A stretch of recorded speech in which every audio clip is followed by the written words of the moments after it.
Les unités de stockage, c'est lieu où l'on range ses affaires, souvent oubliées et ensevelies sous les décombres du temps. Mais parfois, les secrets qui y sont enterrés ne restent pas cachés à jamais. Voici quelques-unes des histoires les plus étranges et les plus effrayantes qui ont eu lieu dans ces espaces, où l'on rangeait ses effets personnels. Il y a le cas de Robert Dewey Hoskin, un ancien patient d'un hôpital psychiatrique, qui a été reconnu coupable d'avoir menacé de tuer Madonna. Dans son unité de stockage, à Long Beach, la police a découvert des dizaines de couteaux, un masque de clown effrayant, une poupée bébé sans tête et bien d'autres objets inquiétants. C'est comme si Oscar avait voulu stocker son délire, ses fantasmes et ses objectifs de meurtre dans ses caisses. Puis il y a le cas de la famille Copeland, qui a trouvé un coffre-fort dans la chambre de leur fils de 10 ans. Lorsque le père a ouvert le coffre, il a été choqué de découvrir la tête de leur chien récemment décédé, enterrée dans leur cour, couverte de sang. Le fils avait déterré le corps et avait coupé la tête avec un petit couteau de cuisine.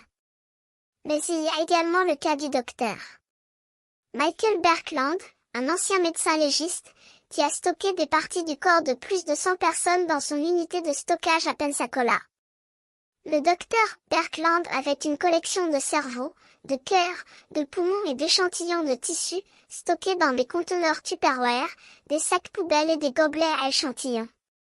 La police a découvert que le docteur Berkland avait également stocké des parties du corps prélevées pendant des autopsies privées pratiquées dans des pompes funèbres en Floride. Et puis il y a le cas de l'unité Badin, où une famille a trouvé des restes squelettiques de sa grand-mère, qui avait été stockés dans un cercueil peint en bleu pendant 17 ans dans une unité de stockage non climatisée. Les autorités ont identifié la grand-mère et son groupe, et il est évident que la famille a été choquée par cette découverte. Il y a également le cas de Jacob Pastor, un homme âgé qui a nagé dans une piscine publique du Colorado et a utilisé le même casier dans les vestiaires à chaque fois qu'il y allait. Un jour, il a ouvert le mauvais casier, et les restes squelettiques d'un humain ont tombé à terre.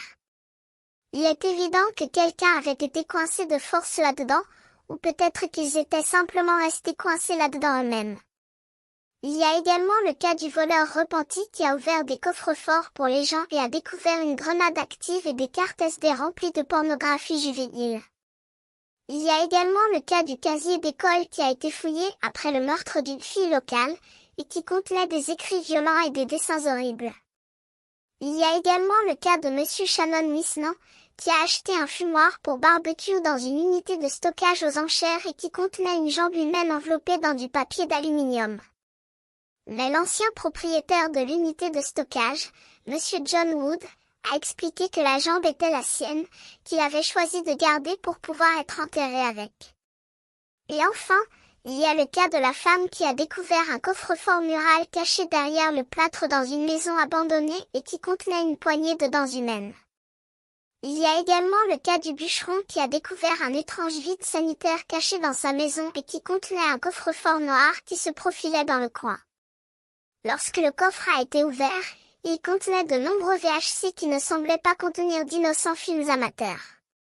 Ces histoires nous montrent que les unités de stockage peuvent cacher des secrets et des crimes, et que parfois, les secrets qui y sont enterrés ne restent pas cachés à jamais.